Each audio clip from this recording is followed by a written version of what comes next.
¿Cómo están? Muy buenos días. Me da, como siempre, muchísimo gusto que me acompañen. Hoy para hablar de estos microsismos que han sacudido en los días recientes a la Ciudad de México. Fíjese, desde el 12 de julio ha habido 16 microsismos, el mayor de magnitud 3. Seguramente lo sintió, en el poniente de la ciudad se sintió con fuerza el martes a las 11 de la noche. Fue apenas a 3 kilómetros de profundidad en Álvaro Obregón y bueno, en las últimas horas se han registrado 9 sismos al menos de corta duración, la mayoría con epicentro en la zona de las Lomas de Chapultepec. ¿Es falso que los microsismos... Los científicos dicen que los temblores se deben a fallas geológicas. Vamos a hablar de las causas, porque ya hubo quien dijo que las líneas que las obras de la línea 12 del metro eran las causantes, que las obras también de diferentes construcciones y demoliciones en el poniente, en fin, que hay diferentes hipótesis de quienes no necesariamente son especialistas. Así que yo agradezco que estén aquí con nosotros, quienes sí son expertos en el tema. Bienvenidos, muchísimas gracias. Bueno, pues para hablarnos justamente de este tema, Guillermo Ayala, director del Alertamiento Temprano de la Secretaría de Gestión Integral de Riesgos y Protección Civil de la Ciudad de México. Muchísimas gracias. Muy buenos días. Y el doctor Arturo Ortiz Ubilla, que es especialista en Geología Estructural y Tectónica del Instituto Politécnico Nacional. ¿Qué tal, doctor? A ver, lo decíamos, lo platicábamos un poco fuera del aire. De repente cuando tiembla todos son expertos y casi sismólogos y tienen una diferente hipótesis. ¿Qué está causando estos microsismos? ¿Quieren? Por favor. Por favor, bueno. Doctor. Yo lo que puedo comentar es que estamos en un contexto geológico muy importante.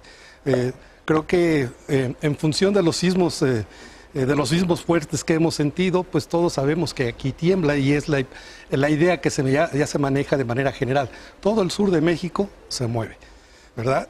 Y la relación es con la subducción de la placa de Cocos debajo de la placa de Norteamérica, un movimiento de carácter convergente que hace que esto se mueva. Pero lo importante aquí son dos cosas en relación a la escala. Sí. ¿Qué hablamos con esto? Cuando vemos los epicentros, el mapeo de los temblores, pues lo estamos viendo en dos dimensiones, en un mapa. Pero cuando lo vemos en volumen, cuando vemos o tenemos una visualización tridimensional, podemos entender un poquito de la escala. Cuando hablamos de los sismos que se generan en la zona de subducción, estamos hablando de sismos que implican profundidades entre 30 y 80 kilómetros de profundidad. ¿Qué distancia es esto de aquí a Cuernavaca? Sí. ¿Verdad? Cuando hablamos de los sismos, de los microsismos que ahorita están dando en la región de la Cuenca de México y vemos los hipocentros, las profundidades, estamos hablando de 3 kilómetros de profundidad, 2-3 kilómetros en promedio. ¿Cuál es esa distancia en profundidad? Pues es una distancia importante, ¿verdad? Sí, pero nada que ver con los 80 kilómetros de profundidad que tienen otros sismos. Pero el hecho de que eso... sea poco profundo el epicentro, por eso lo sentimos más fuerte, además de que el epicentro es en esta misma ciudad. Sí y no. Sí, porque la magnitud, bueno, la cercanía es importante, pero Sí. la magnitud es baja. Ya. Pero de todas maneras se siente, ¿verdad? Todo esto, eso es eminentemente geológico, ¿verdad? Es un contexto eminentemente geológico, hablar de 3 kilómetros de profundidad.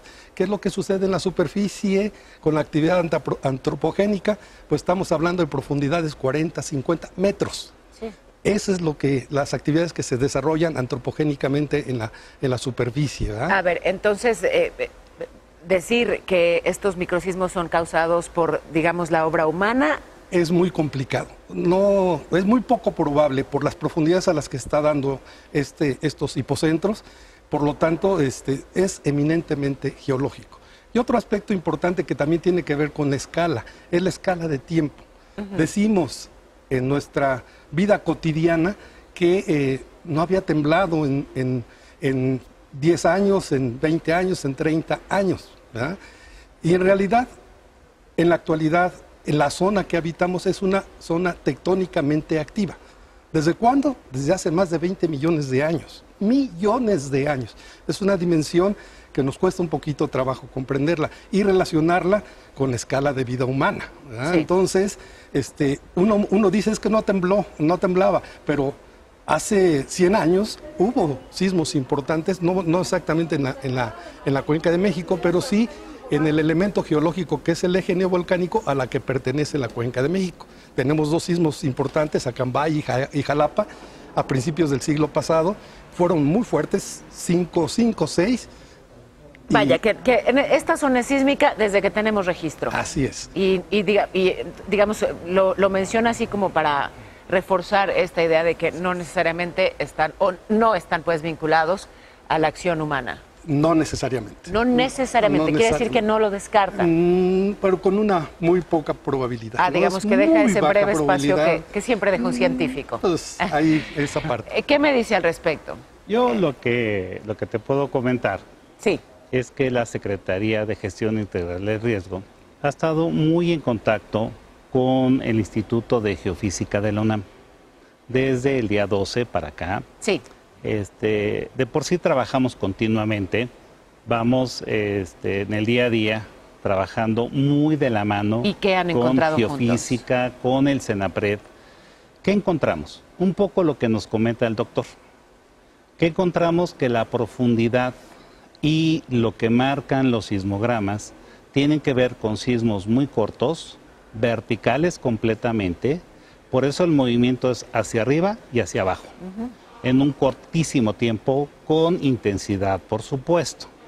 Ayer se hablaba en la mesa en jefatura de gobierno que pudieron haber alcanzado 48 gales, ¿no? Que ya es una fuerza pues, razonable para que sí se sienta. Y solo para quienes no están familiarizados, Gales es esta unidad de medida de la intensidad. Es la unidad de medida de la velocidad con la que se traslada el sismo. La velocidad con la que se El traslada. movimiento El del movimiento, Bien. así es. Sí. Entonces, ¿qué hacemos todos los días, Paola? Estar al pendiente con el Servicio Sismológico Nacional día a día para ver qué sucede. En nuestras instalaciones tenemos instalados los monitores del Servicio de Alerta Sísmica Mexicano. A ver, qué bueno que Sí. toque ese punto. ¿Por qué no, vaya, que lo tengo claro, pero hay que exponerlo de vuelta, ¿por qué no se escucha la alerta cuando hay estos microsismos? ¿Por qué? Porque la alerta está diseñada para grandes sismos, como bien comentaba el doctor, ¿Superiores a? que son superiores a Seis. 6, 5, 6. entre 6 y 6,5, Más o menos. sí, más o menos, dependiendo de la distancia. Además, entiendo, están los monitores colocados en la costa del Pacífico y esos segundos que tenemos de alerta son los que les toma a Sí. esa onda sísmica viajar hasta Llega, acá. así es. Pero Sí. si tiembla abajo de mis pies, pues son pocos los segundos Así que es, tengo. por eso el sistema no está diseñado aún para que eso suceda. Ya. Se puede estar trabajando ya en el aquí y en el ahora para tener una alarma que nos permita estar emitiendo algunos pulsos Sí. sobre alguna modificación de las fallas geológicas, como que es lo que estamos pasando ahorita en este momento. Entonces, para comentar y andar un poquito. No tenemos mucho tiempo para andar. Pero Ajá. la alerta sísmica de la Ciudad de México, a diferencia de la que hay en California, nosotros tenemos 60 segundos. Sí. Ellos tienen 10. ¿Sí? Pero es justamente por la distancia de la que están del punto del epicentro, es por ¿no? el tipo de instrumentación. Ah, mire. Es por el tipo de ¿La instrumentación. percibe antes nuestra...? Sí, claro, por supuesto. La red es muy robusta y nos permite tener ese tiempo de prealertamiento. Tenemos mejor tecnología que ellos. Por supuesto que sí. Bueno, pues lo sentimos entonces con esa intensidad porque nos dice son verticales y aunque sí. breves, por eso se sienten con esa. Sí. ¿Algún daño que se haya registrado a partir de estos microsismos? A vivienda ninguno. Ayer estuvimos con los vecinos en la colonia Kobe, Sí, en una reunión que se dio en Observatorio Sur 128. sí. Hoy tendremos una asamblea con ellos, hoy por la tarde a las 6, en el auditorio Carmen Cerdán, para seguir trabajando. Quiero hacer un comentario. Ayer precisamos colocar equipos provisionales de monitoreo en el área para ver cómo se comportaban sin obra. Entonces, ¿Se refiere a qué obra? ¿La línea 12? a la obra de la línea 12 y a Sí. la obra del tren y demás, ¿no? Ya. Pero resulta que ayer, cuando salíamos precisamente de la conferencia donde estuvo el doctor con la doctora Sheinbaum y demás, se presentó otro microsismo de 2.1 Sí. y las obras estaban detenidas.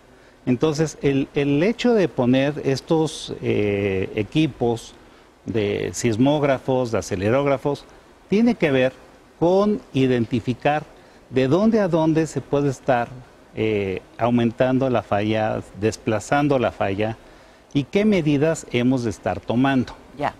Que de hecho las tomamos todos los días desde la Secretaría y estamos impulsando desde el programa de protección civil familiar y cosas que nos ayudan a la autoprotección. ¿Por lo pronto se mantiene la suspensión de esa obra? Se está valorando. Ya. Se está valorando, los equipos se quedaron colocados desde ayer en la tarde. Sí. Quiere decir que debieron de haber registrado el sismo que se dio cerca de las 11 de la noche. Sismo sin que hubiera obra, Sí. lo cual, bueno. Sí, es ya muy van claro. 2, Ya. ¿no? El de cerca de las Pero 3 en de todo la caso tarde. tienen que hacer primero un trabajo de convencimiento con los vecinos. Tenemos que seguir trabajando con ellos, Ya. muy de cerca con ellos y seguir haciendo valoraciones de campo, de terreno. Tenemos equipos de georradar, Y tenemos estarán el Atlas de trabajando en ello. riesgo, que está trabajando al 100%. Pues les agradezco muchísimo a No, ambos que mucho hayan gusto. estado aquí hoy, que hayan sido tan claros en su explicación. Y tengo